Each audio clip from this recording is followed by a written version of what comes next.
That next function, core function 2, was outdoor recreation. And this is this new thing that we realized was just so very important to our agency. How important? Over 5 million people in Tennessee take part in outdoor activities. That's a huge number. I forget what the population of Tennessee is, but providing that service to our citizens is something that is a really important function of our agency. Director Carter mentioned some of the monies that were brought in.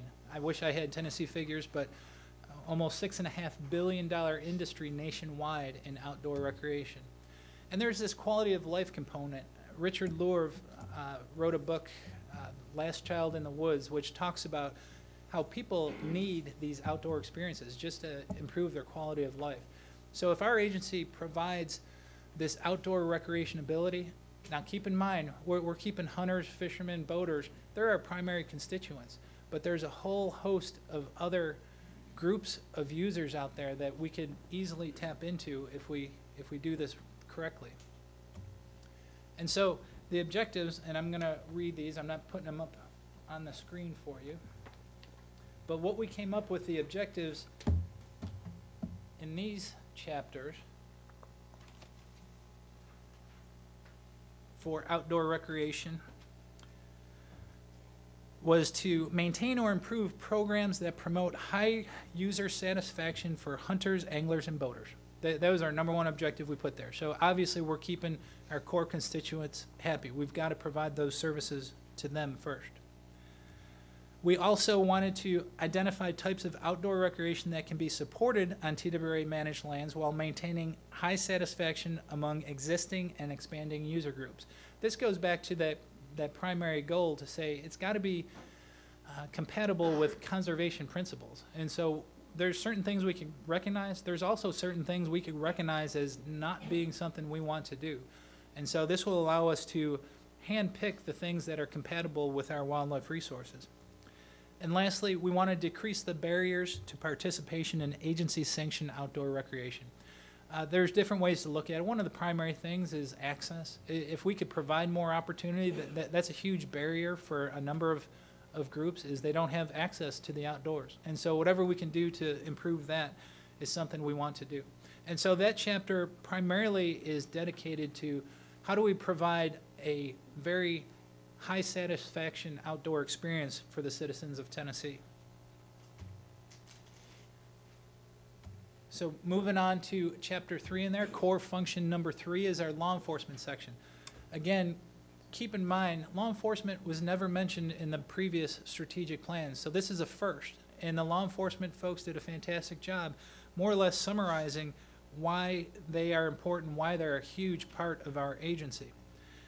Their first objective was to provide public safety, resource protection, and management, which enhances the public's quality of life. Again, a very strong correlation to the outdoor recreation. We want to make sure that the folks out there are not only having a good time, but they're safe doing it. They also want to provide professional excellence and quality service through a well-trained, equipped, specialized, and dedicated workforce, which strengthens the agency's reputation. Face it, law enforcement it's the public image. Our officers are the front line out there, and to put forward personnel that will represent the agency as best we could, that's what we've got to strive to do. We also want to enhance the public's outdoor experiences in Tennessee through education, management, access, and enforcement of Tennessee's fish and wildlife and boating regulations. So they're there to enforce the laws. And lastly, provide emergency response during critical incidents such as environmental and natural disasters through mutual aid efforts with our local, state, and federal partners. Today was a great example of what our officers do during those events, those emergency events, and they do a fantastic job. And so this is the first time in TWRA's history that law enforcement is part of our overall strategic plan. And then the last chapter that we have in this plan is core function number 4, which is our information and education department. And what we want to do there is be a constant source of easily accessible and accurate information to the public regarding TWRA and the management of our resources. Because again, if the public does not know what we do, then we're spinning our wheels because we won't be accepted. The next thing is we want to provide information to the public to enhance and increase their knowledge and participation in outdoor recreation activities such as hunting, fishing, boating, and wildlife watching. So we want to encourage them to get outdoors and enjoy it. We want to implement and or facilitate programs to maintain and recruit new stakeholders. We also want to work closely with the Tennessee Wildlife Resource Foundation and other groups to market various agency assets and initiatives with the goal of increasing revenue to our agency. And lastly, we want to continue and expand internal agency information sharing. Unless we're talking amongst ourselves and cooperating amongst ourselves, we'll never be able to talk and cooperate with the public. And so those were the primary goals of our I&E department. And so that was the last chapter within our new strategic plan. Now, before I end up, what we did is we put this plan out for a public comment period back in December, and we let it go for just over 30 days, and we solicited public comment. I'd like to say we got a lot of public comment, but we ended up getting 23 public comments, and some of them didn't really understand exactly what we were asking of them and what the strategic plan was about, because we were getting recommendations to increase or decrease the turkey limits. And so they're more season-setting recommendations. But what we did, we have to address this with the Fish and Wildlife Service because they want to know that we actually had public input in the development of our plan. The good thing is there were 2 recommendations that we found within the public comments that we incorporated into this new strategic plan. The first one was an oversight by us because we mentioned about maintaining shooting programs that were beneficial to outdoor users. And they said, well, you guys run a whole bunch of shooting facilities, archery ranges, rifle ranges, pistol ranges. Might be a good idea to actually specifically address them in the plan so you can continue funding them. And that was a really good catch by the public. That's something we missed. So we went back and we added specific strategies that addressed our public shooting ranges. The other one was that one I mentioned previously about the extirpated species, where if we ever want to restore populations of animals that are no longer present, we ought to address that in our strategic plan, and that's exactly what we did. So that actually wraps up and summarizes what this document is all about. And so if you have any questions about what's within here, I'll be happy to answer them. Any questions regarding the fishery side, we have people here to answer those questions. Barry Sumners is our professional when it comes to the comprehensive management strategy, which gets submitted to the Fish and Wildlife Service. So with that, if the commission has any questions, I'll be happy to try to answer them.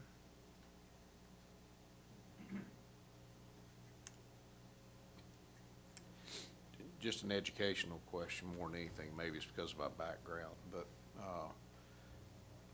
in the portion where you're addressing, I'll call it waters of the state, whether it's the streams, lakes, the ponds, and all that. That seems to be probably the most complicated portion, just because of all the agencies and other entities that are going to have a finger in that pie. I would imagine that part's going to be fairly challenging. Is that true, or is there good consensus amongst the groups? Or? I will provide a little bit of answer, and then I'll call one of Bobby's folks to come up here and answer that. The good thing is, I believe what the fisheries folks provided with their streams and rivers chapter, as well as their impoundment chapter, the good thing is the previous strategic plans were more or less written that way. So they did alter it to fit better to how we're doing things, but they've been operating under a very similar set of goals and objectives with their water bodies, from the rivers all the way up to the impoundments. So unless Bobby wants to answer different. Okay. The previous plan addressed it, and they functioned very well. But understanding that a lot of other state, federal entities really have a say in a piece of the pie in what we do, but we've operated quite well for a number of years, and we don't anticipate things changing much. That was my biggest question. I know you've got TVA, TDEC, and there's lots of other acronyms out there. And for y'all to plow through that, I applaud it, because I know it can be challenging at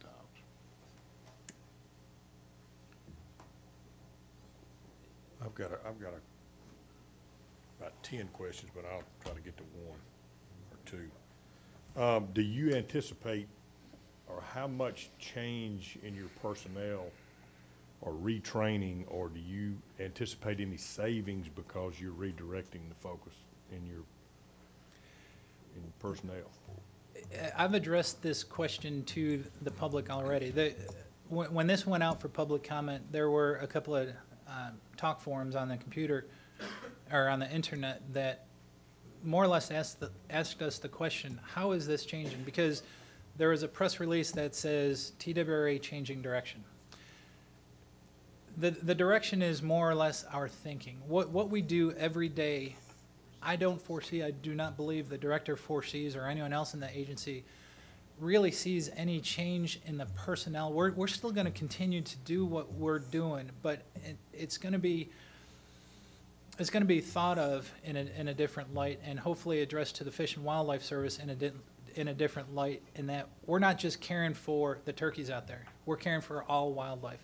So we're going to continue to do everything that we've done in the past. And I had to assure these hunting groups that were asking me the same question, that we don't envision any type of, the public's not going to see us doing anything differently. And most of the folks within the agency are not going to see us doing things differently. Where I believe it will impact us is probably in our budgeting process on how we assign the funds, because instead of a project going towards white-tailed deer, the project might go towards forested lands or things like that. So it'll be more or less an internal change and very little on the outside that is visibly different from what we do. Will the forest management plan include timber harvest? Yes, that's something that timber harvest is habitat management. And what we want to do and what we stress within the agency is we are wildlife first. And so whenever there is a WMA that we have the timber rights to, we look at that WMA. We don't look at it for the amount of wood products that we can come on it. We look at it to say, this is the wildlife habitat that is present. And if we need to change it, if we need to convert forest land to grassland, we want to make some of the money through the harvest of that timber. So the forest program is still going to work. We're still going to be able to market some of our timber, but it'll be made for the benefit of wildlife, not for the sale of those trees for the money aspect. One criticism that I have, and maybe I don't understand exactly what the plan is, but it looks like to me that all the funding questions are being pushed off and relied on the foundation to solve that problem. I don't see anything that the agency has thought of at this point to brainstorm and do things uniquely different to try to solve that problem. If I can jump in on that, we didn't address funding inside the strategic plan. It's kind of difficult to do both at the same time, especially as it relates to increased funding or other sources of funding. But there's, I think I may have mentioned in the past briefly, there are 3 different groups that are attacking that, of which we're a part of. So there's essentially a strategic plan for funding going off to the side that's operating on its own. And it's not just the agency. Part of it involves a lot of the non-governmental agencies, organizations that we work with on a daily basis. Some of them are just interested citizens. So that part is being addressed, but it's off to the side. It's going to be a longer process to actually get to some fruition at the end, and we kind of recognize that. And depending on how far it goes, it could be as much as 6 years away before we're actually able to see whether or not something is going to be accepted. Some of them are more short-term. But to go back earlier to your question about personnel and funding, one of the things I asked them to do when they were going through this plan and when they were doing their planning process, if you can cover these points, and they've done an outstanding job of putting all those together, from here, we obviously go into the next phase, which is operational planning. So the operational planning are the very detailed parts on wildlife management areas, and then the divisions and the regions. They're actually the boots on the ground. Here's how many acres we're going to plant and all those kind of things. And that, of course, brings up money. So what asked them to do, I said, when we get through with this, my end product, what I'd like to see is that when we go into our budget setting process, if we have a program or an activity that doesn't readily identify itself inside this strategic plan, then it shouldn't be funded. So there are a lot of things that happen nationally that are, I hate to use the word trendy, but that's kind of what they are sometimes. Hey, this looked like it's a good idea, and we'll launch into that. Sometimes it works, sometimes it doesn't, but with money being what we have, if we can't identify that new idea or that new product in the strategic plan, then we're not going to bring it to you to fund it. You always have the option, of course, you set our budget and you can tweak it as you see fit, but that's what we plan on bringing to you, is those things that are identified specifically in the plan. So I'm thinking by that will be a savings in itself, in that we're going to make sure that everything is goal-driven and goes to the plan in general that we set out to do on a statewide basis. So I hope that answers a little bit of where you're going. I know it doesn't specifically tell you how much we're going to do in any one particular year, but it all ties back to the budget, and that's where we're headed. Well, I think it's great. I think it's a smart move in habitat and instead of what we've been doing, so I think it's great. No alligator gar in the Wolf River. Forget about it. Well, if I can, Mr. Chairman, while I'm still here, kinda, I guess I'm not kinda, I am. But anyway, I just wanted to take a second. I know when you look through this, and Darrell said this was the summarized version, and it really, really was the summarized version. I just hope that the plan gives you some indication of how much work they put into this. And there are so many people I'd like to recognize. Hit the next button. I'd like to take and give about a 5-minute dissertation on each person that's listed here. But in any case, the persons who inside the agency that each one of those core values and each one of the strategic plans that had sections under it, there was a specific leader for each of those. They in turn had to do their coordination, carried a greater workload than other people that were on the committee. And then I got to acknowledge Darrell. He has been the coordinator for our plan since we began into it. He probably could recite it to you in his sleep right now for the number of times he's been in it. So I just wanted to publicly say how much I appreciate all the guys that have worked on this plan. And one thing I don't think Darrell brought up as much as I wanted to mention, in the past, our plans were, if it were a deer plan or it were a bear plan or it were a fish plan, those people that were specifically involved in that is who worked on it. And this one, it may have been a bear plan or it may have been a terrestrial species, but there were fisheries people, there were enforcement people, I&E people, and wildlife people on each one of those. So there was a cross-section, a cross-breeding of ideas that went into every one of those. So it may seem odd to have a fisheries guy on a forestry plan, but when you get into riparian areas on the streams and you're having forest operations, those go across, and you have to pull in the fisheries people because of the same reason. So not to belabor that, I just wanted you to know there was an awful lot of background that went into this, and a lot of people that did a tremendous amount of work.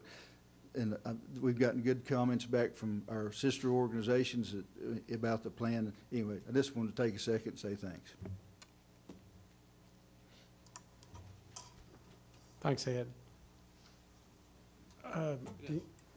Oh, I got one more comment on it. It was on the I&E and kind of a cross between the nuisance and overabundant species and stuff.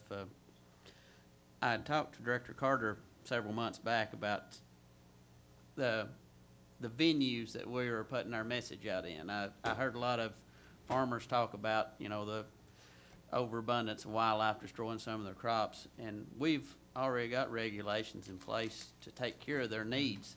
They just don't really know that we have them. So if we ventured out into different venues to where they can get that information, I think it would ease a lot of tensions.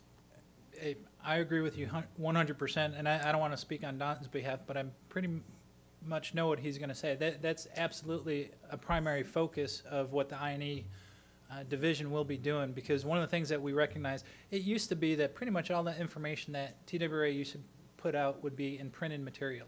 And obviously with the advent of the internet, a lot of it has become electronic. We sat in on a presentation about 2 weeks ago with a media company that had amazing statistics with how much information is attained through a computer screen, whether or not it's your iPhone or your monitor on your computer.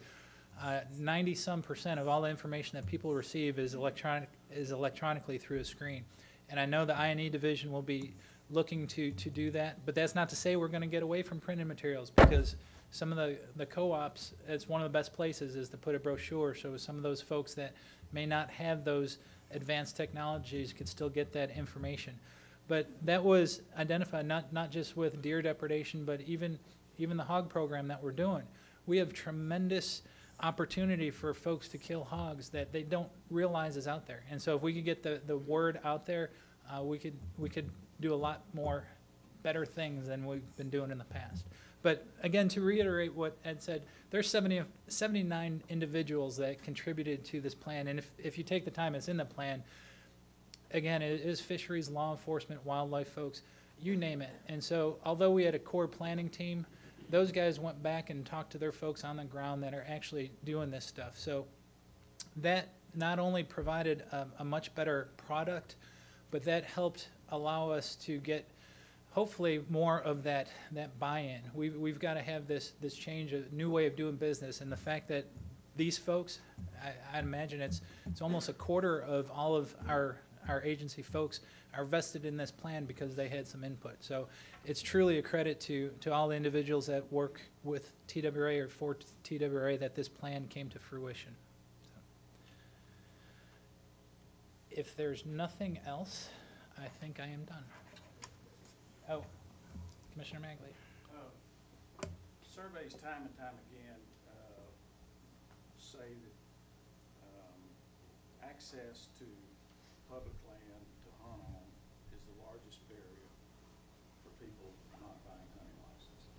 Is there anything in the plan that identifies or talks about manner and means of acquiring additional land for hunting? It does not specifically mention how we are going to do it, but I will say, use the grassland as an example. One of the goals is to increase the amount of grassland habitat, and that objective or that strategy is pervasive throughout all the other habitats, whether or not it's forested or wetlands. It constantly talks about, at the very least, maintaining what we have, but the overall. My whole problem with this, it's a maintenance document rather than looking at acquisition, whether it's for leasing or buying or wetlands fund or what have you. I didn't hear anything in there. Yeah, we didn't list anything specific, and that was done intentionally, because what may be a good program now might not be a good program tomorrow. And so we mentioned that we will pursue all these different avenues and these different programs that will increase public access, whether or not it's acquiring lands or providing access to private lands. It's covered in the plan, but it's covered generically, because if we list a specific strategy to try to do that, and we come up with a new strategy that's not listed, like the director said, we wouldn't fund it, we wouldn't support it because it's not in there. And so we list everything generically, intentionally, so it leaves all the doors open. So if there's a program that comes up about potentially leasing private lands to increase hunter access, we're covered in that plan. And so I don't believe your fears are very justified, but I believe it truly is covered in this plan, in that if something comes up, we'll have the ability to address it. So, but we're not being proactive. Boys, can I get you to come so we can hear the questions too here in front? That's all right. I just, won't you come right here because we can't hear the questions. Do you care? I could hear you just fine. We can't. I want you talking to us. We can't hear you. My question to him is that surveys just time and time again identify the lack of access to public land as being the largest barrier for people buying hunting licenses. You go and survey people that have had hunting licenses 10 or 15 years ago. Why aren't you buying a license now? They don't have any place to hunt. That's particularly true here in Middle Tennessee. And my question to him is that I didn't hear anything in the plan that was being proactive, identifying a manner and means of making more land available for people to hunt on. We do have the Wetlands Fund. I don't know whether we're actively buying any land with that now or not, but there are other strategies that could be identified. Leasing, we used to manage a lot of land for the timber companies. That's all gone away here in Middle Tennessee. We've lost thousands and thousands of acres here, and I speak mainly of Middle Tennessee because that's what I'm most familiar with. But I would love to see something proactive in the plan that somehow moves us forward to where we're focusing on trying to increase the opportunity for places for people to hunt. I could address that if I may. Again, what we try to do is stay generic intentionally, but in the outdoor recreation portion of the plan, one of the objectives is to decrease barriers to participation in agency-sanctioned outdoor recreation. And an issue for that one is a lack of physical public access is a limiting factor on many public lands and waterways that could support outdoor recreation activities. New public access areas are difficult to acquire because tracts become available unpredictably and they are often priced above fair market value. Our strategies for that particular issue include increased stakeholder access to public lands and waterways through direct land acquisition, leases, and partnerships with other controlling agencies. To broaden TWRA acquisition opportunities by developing new partnerships with controlling agencies on public lands and waterways and by continuing to foster existing partnerships. And continuing to maintain our public access points. So Commissioner Magley's concerns, they are addressed in here. We don't specifically outline individual programs.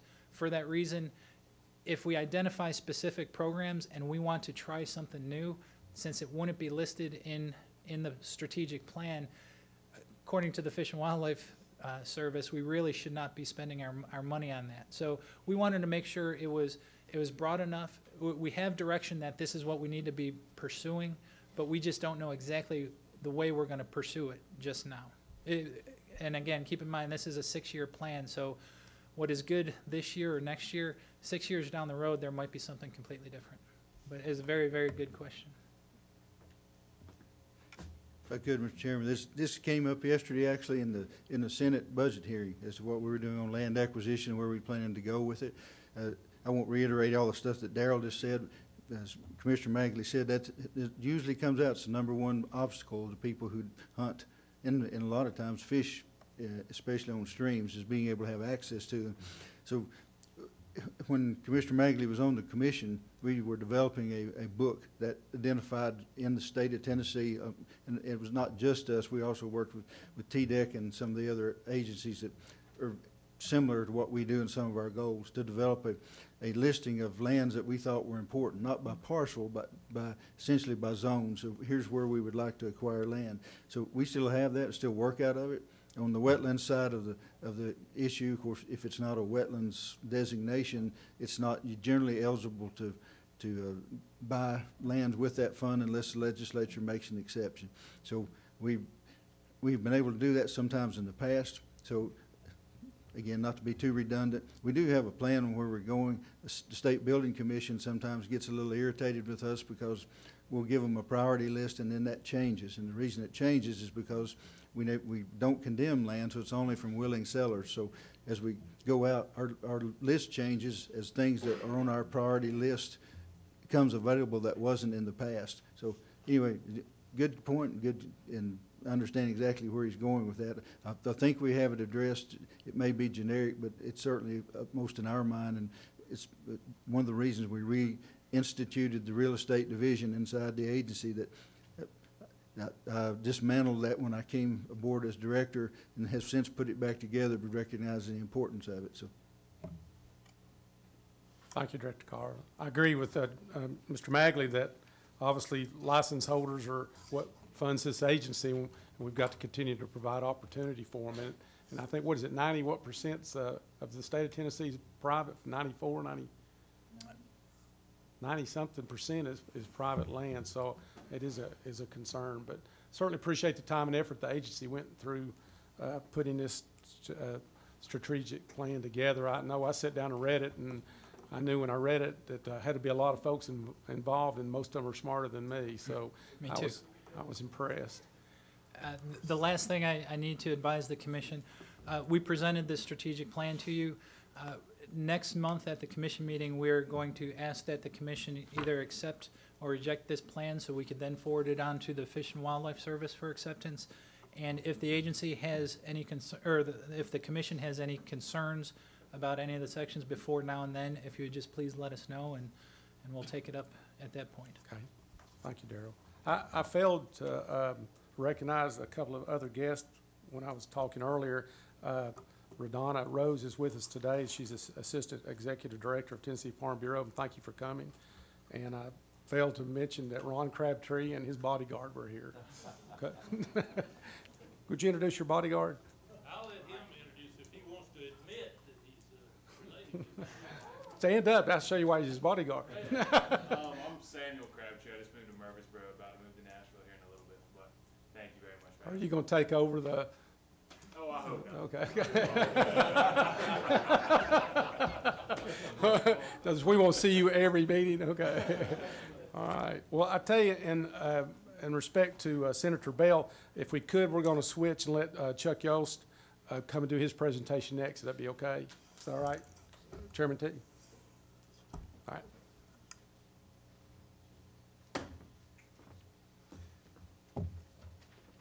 Thank you very much.